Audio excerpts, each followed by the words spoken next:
Muito bom dia a todos. Aqui é o Flávio Crozara para mais um Minuto Econômico. Hoje é dia 31 de janeiro de 2022 e nós vamos falar um pouco sobre o que movimentou o mercado na semana passada e pode trazer volatilidade ainda para essa semana. No mercado internacional, o grande destaque foi a reunião do Fed, o Banco Central norte-americano, na semana passada, que indicou que as altas previstas para a taxa básica norte-americana podem superar um pouco aquilo que era previsto, de 3 altas durante o ano de 2022.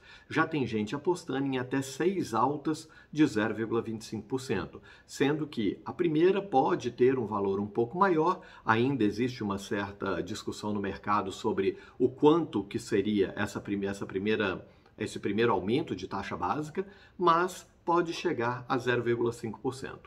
No Brasil, temos para essa semana agora, depois de amanhã, a reunião do Copom, o Comitê de Política Monetária, que decide a nova taxa básica do Brasil, que deve superar os 2 dígitos novamente, voltando a patamares de 2017, considerando que o Banco Central promova uma nova alta de mais 1,5%, a nossa nova taxa básica deve chegar em 10,75%.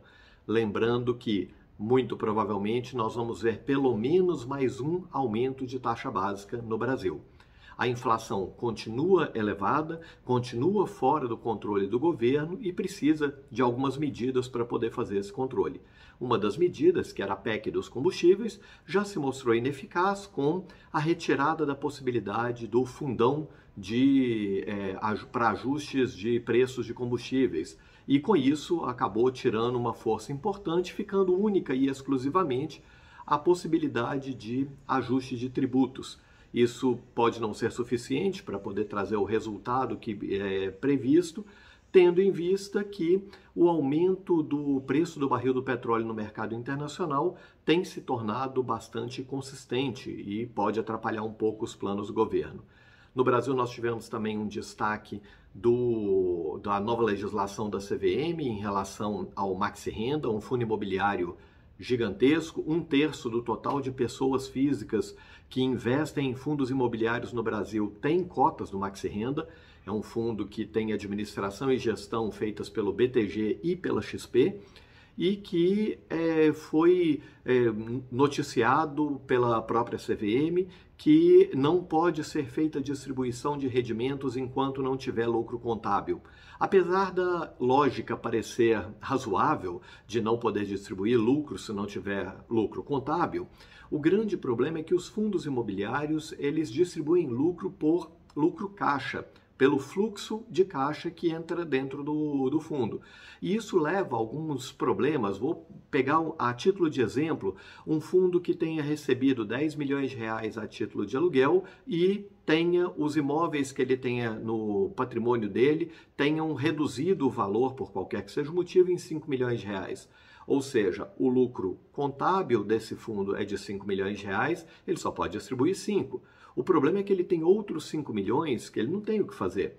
É um fundo que ele gera aluguel, ele vai ter que guardar isso no caixa, talvez investir em alguns outros produtos. Até aí você tem um problema que é excesso de liquidez.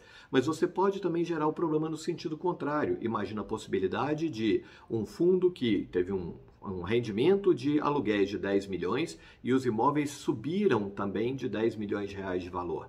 O lucro contábil passou a ser de 15 milhões, porém, esse fundo não tem dinheiro para poder distribuir, porque ele só tem 10 milhões de reais provenientes dos aluguéis. É claro que isso aí cabe ainda alguma discussão para poder entender até onde que vai, se vai ser restrito exclusivamente ao Maxi Renda ou se vai transbordar para os outros fundos imobiliários e se de fato vai se manter essa ideia. Mas isso aí trouxe um tumulto muito grande para a indústria de fundos imobiliários.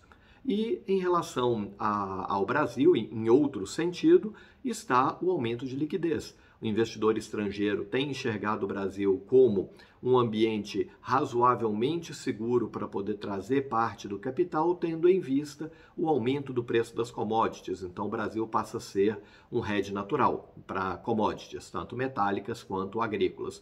Com isso, nós já vimos durante o ano de 2022, nesse primeiro mês de 2022, o índice Bovespa já subiu mais de 7,5% e o dólar já caiu mais de 3,5%. promovendo um fluxo positivo para o mercado interno brasileiro. Bom, por enquanto é isso. Força, sucesso e saúde para todos. Até o nosso próximo encontro. Obrigado.